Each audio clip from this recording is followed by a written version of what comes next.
Benvinguts a les notícies del Joan Alcover, concretament les darreres notícies de l'any. Som Pilar Fuster i Amanda Roque.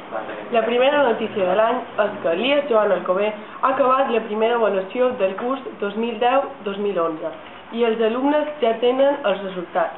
Hem parlat amb ells i aquestes són les seves opinions. Les notes han anat bé, però com estem en el primer trimestre anirem millorant durant el curs. Perquè la relativitat està a prop i ens hem de posar. Les notes m'han anat bastant bé, el que m'acosta més és l'educació física i la filosofia, el que m'ha anat millor el llatí grec i història. Me van donar les notes la setmana passada i m'han anat bastant bé i estic bastant content. Aquest primer trimestre hem començat un poc fluixes, però a mesura que passa el curs ens esforçarem més. Durant les darreres setmanes, els alumnes de segon de batxillerat han rebut una sessió d'orientació cara a la selectivitat. Connectam amb un d'ells.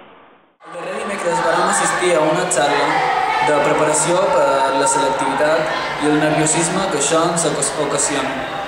Per això ens van proposar la possibilitat d'anar a les aules de la UIP per entrar en contacte amb l'espai. El viatge d'estudis del curs de segon de batxillerat tindrà com a destinació Lisboa i es realitzarà durant les festes de Sant Sebastià.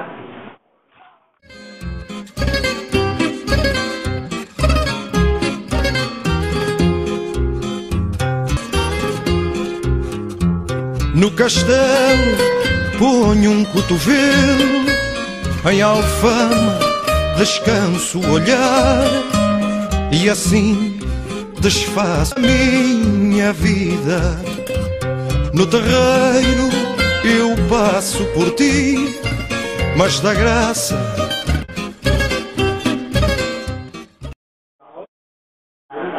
Com que s'atraquen les festes de Nadal, hem demanat a la gent que farà durant aquestes vacances nadalenques i ens han contat el següent. Aquest Nadal estirem amb els meus amics, anirem ells al cine, veurem la meva família. Anirem amb les meves amigues per Sant Miguel i aniré de compra. Nadal aniré a França a visitar la meva família i estarem per casa del nostre dia. A Barcelona veurem el meu germà i en cotxe anirem tota la família. Pot ser que anirem a Madrid.